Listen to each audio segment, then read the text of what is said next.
tia bien oh.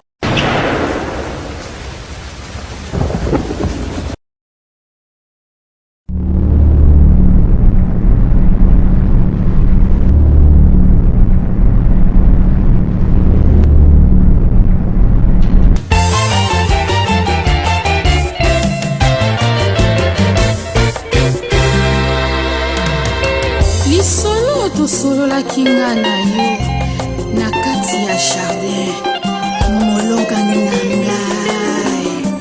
Oh, voici les hommes de Dieu sont venus pour honorer notre mariage. Oh, molonga nia, I love you dad.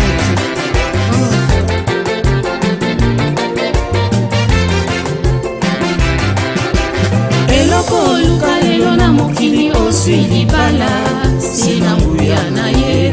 Eloko luka lelo na mokili oswi libala sina nguya na ye.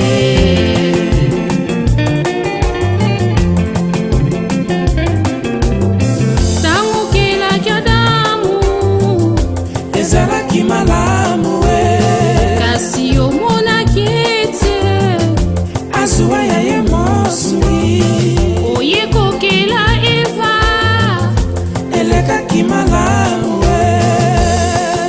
libala yango nde esangisaka bato. Salut chers amis téléspectateurs, bienvenue dans l'émission Nabino Vérité en face. Na kati ya site Nabino La Voix du Peuple. Comme on vous le dit toujours que c'est un espace où to sala uniquement pour nous sunga batu. Ba ko ba vérité pas pour ka to yuka mais pour to aider bango pour que ko panzane zalate to sangisa batu sika o to monike ko panzane zali. To te rolanda la fois passée Vérité en face au to sala qui ando na biso Mike Ouautaki na Mbandaka pour na ba problème ya petite sœur na inde tina kaya na Kinshasa awa to landaki yango pour na rafraîchir bino mémoire. Mike akendaki suite ya ba difficulté ya vie akendaki kokota na église moko wana ezaki église ezaki secte na Mbandaka kuna ba celle c'est que ba séance moko spirituelle ba rituel spirituel ba bien ba c'est que rituel moko a comme ba posa na ya zanango na ba komo bandeko na nyonso aboira na moto et pour que ba poser kokisama. Ce n'est qu'après que petite sœur na a belaki maladie moko ezoyi ba moto na makote opération appendicite infection ba pota na mlorotime de petite sœur na jour ya ki en émission pour ayebisa bandeko na ke ba luka basala nzambe pour azomona ke maladie wana eza cause ya siko ke norokota. C'était lors de l'émission de petite sœur Naïwana à Tikaki Bisso. Je pense que sur les images de Zali, tu rebalancer les binons pour que bon, c'est rafraîchir encore mémoire. Le lot Tozawa, avec toute l'équipe, il y a Vérité en face pour na ko solo ana bango, Tozana bango awa parce que batu belé batu na Bisso suite ezanini par rapport à Né Makambo Kaki to annoncé bino que matanga ici le kaki matanga corps ici bakundaki yango na bengisa ki parose ça yo font la biso baba mona ba invité na bato to bengisi lelo de na biso maman Justine et puis Mike oyo baye awa poto ye ba makambu ndenge nini l'équipe. Bonjour maman Justine. Bonjour. Bonjour Mike. Voilà to yambi bino na émission na biso oyo to ba d'abord boni bino boni ba santé. Ba santé na biso eza bien. Voilà. Santé eza bien grande sœur to yeba ba to bazo tala biso Bob Sek matanga ese kundami to nan bokundité. Matanga elekaki nango bien, to kundaki na biso bien malgré début ezalaki pasi mingi mais le to fandeli makambango eleki nango bien to girango na famille. Yango to ko remercier ba pasteur o ba continuer toujours encadrer biso na ba prière à propos ya leki nanga. En tout cas, on ko remercier et puis ba pasteur batika ye lisouté pour des bazui en charge ya ba prière, ba continue toujours na ba prière na et pour esprit wana et longwa poto ebité katinae soka koza na andimi kaka po problème ekomi mais na sima ko zongela wane kozande ba charge ya ba pasteur bandika ba meka ko landela leki nanga po nzamba meka ko sala katina biso ba ide wana elongwa ponza be pa pambola kana lolenge nae donc babanda ko fungula eki wane za église te za place moko boya mabe comme ça bango ba encadrer akomata ko yemba to azala soki pe mosali moko boye ya kati église epai ya bapaster nde eloko nasengi mingi tozali na mposa olobi ezalaki facile te na debi na famille donc ntango famille ya papa na mama baprenaki yango etiaki vraiment mobulu na famille nde olobi oui esalaki mobulu makasi babi yango wana bango kutu babandi soki kokondane biso babi yango wana tobande toabandonaki bino mpona toyebaki deja bacaratere na bino ndenge ekozala na suka me wana elobaki bango me eza nzambe te moto alobi bango nde bakaniselaki biso bongo me eza bongo te naleki na nga seke ezaka pasi ça dépend ya conjection tozovivre nde otomonaki nde peut-être yango etindaki ebongo na minute oyo bino na Mike en tout cas ezala grand frère na biso mosusu ayaki jour wana na donc bino nde boza wana en tout cas kimi ezali bolimbisi leki na bino tolimbisi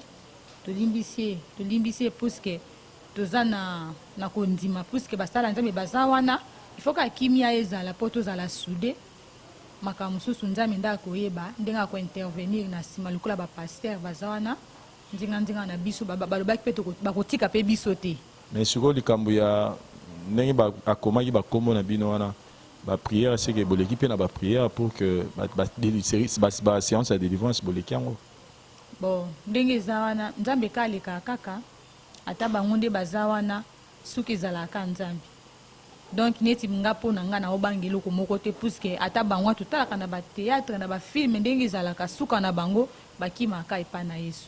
Voilà. Mike, Jean Micro. Bonjour encore. Bonjour. Mike Toyambio, mais na mono munene. Ouais, na mono Gaïa par rapport au jour là. Nazara de Nazara. Ça va? Kimia. Ça va maintenant?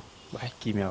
Et là, on voit qu'on a la vérité en face. C'est vrai que Toya qui prend pardon, mais quoi apprendre sur nouvelle wana pendant que qu'on a pardon, apprendre sur que petit sœur n'a pas Kofi. Et puis ça biso expérience sur notre affection en dernier. Isa facilité ndenge derrière au soloba ne bandeli. Mais vie ici salami déjà ici on a faut mériter. Et donc tous les qui na étape on a déjà et puis si que vraiment on a ba prière et ba pasteur donc on a vraiment kimia.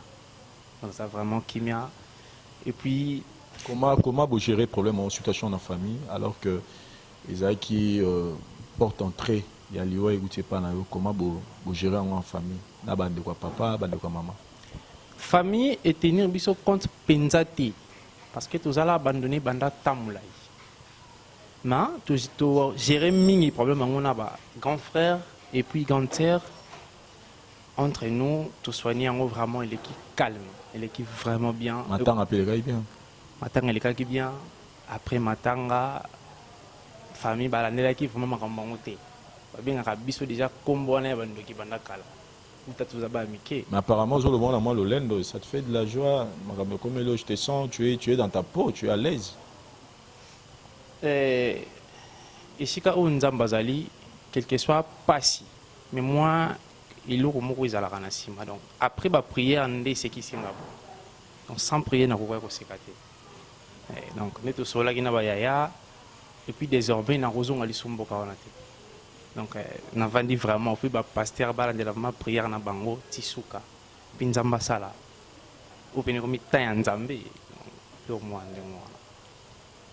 Pasteur Sony, je pense que Tobani Nayo, si vous avez un mot à dire par rapport à Kanabango.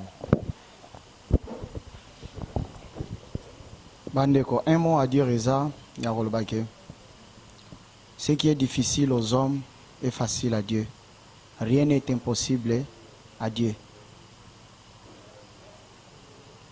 Délivrance, Zaka, état de conscience.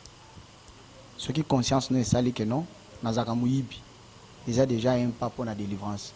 Ce qui conscience ne sali que Nazaka Ndumba, ils ont déjà un pas de délivrance. Il faut qu'on s'approche de Nzambe, na motema et non na mutu. Soko pusani pa nzambe na mutema na yo kozala délivrer vie na yo kobonga. Ya kolobeza ke si vous avez un problème, confiez-vous à l'Éternel. Kozanga na yo eza facteur te ya ko toucher partout. Nzamba pesa ki yo mayele ananiza na musala na ngoyo sala. nzamba pesa kyo makasi makasi aniza na msala na ngwe sala diable yaka toujours ko corrompre batu moralement na ba jeune aye buzoba na ye pour mutwa kweya alongwa na nzela nzambe en fait libota oyo et servir biso un exemple ko banda pananga na yo pe mtozolanda biso na bino pe batu bozolanda biso libota et servir biso un exemple nzala ya mkolomoko ekoboma yoti silence ya nzambe pona vie na yo lobite ke nzamba abandonné yo nzamba zo préparer ndenge tolobaka mutu azolamba madesu na mutu azolamba matembele bakolia ngonga moko te et puis qualité ya biloko ekeseni ekokani te bénédiction na yo koluka te ya mbangu par rapport aiguille ya montre tournaka eyaka ebandi na 6 12 ebandi kaka bongo donc chaque heure eza na événement nango donc vie wana biso pe tozwa yango exemple wana tozwa yango nzambe apambola biso. Oui, merci beaucoup.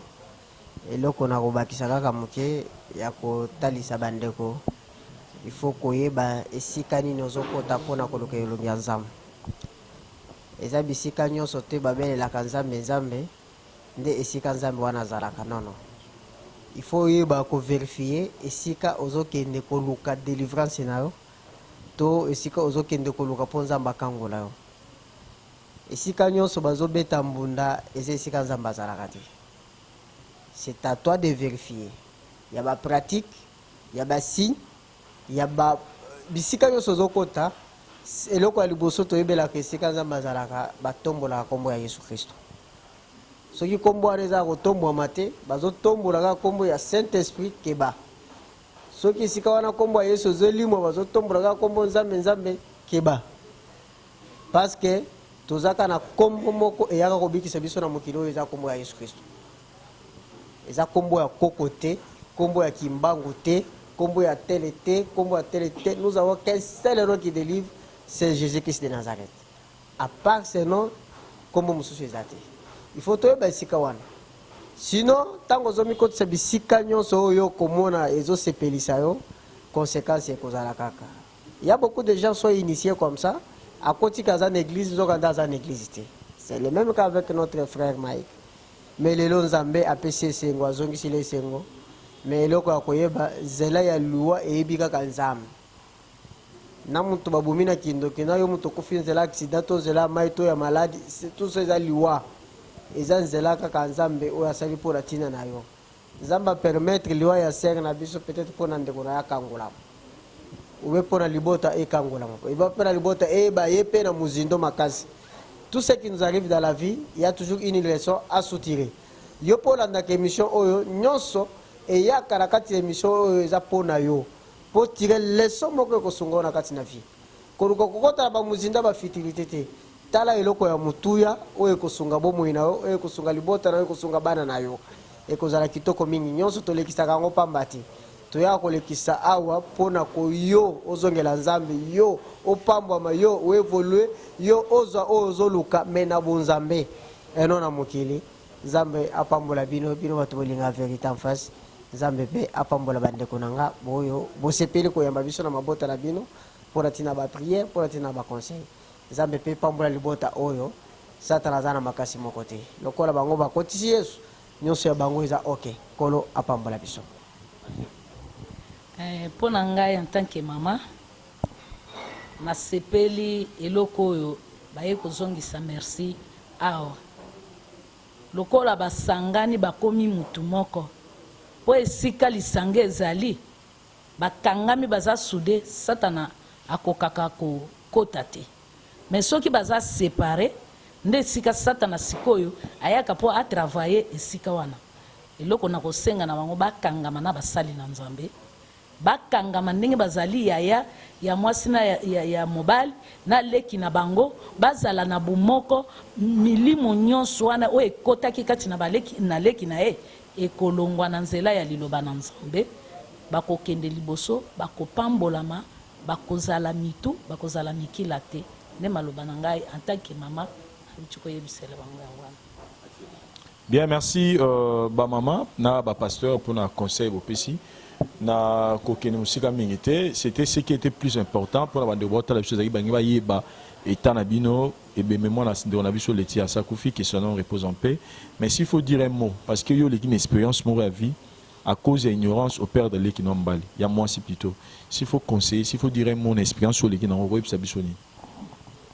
Merci pour la parole.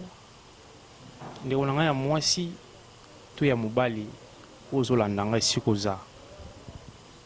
Église nyonso aux églises okota te. Ba mema yo te bimema mema.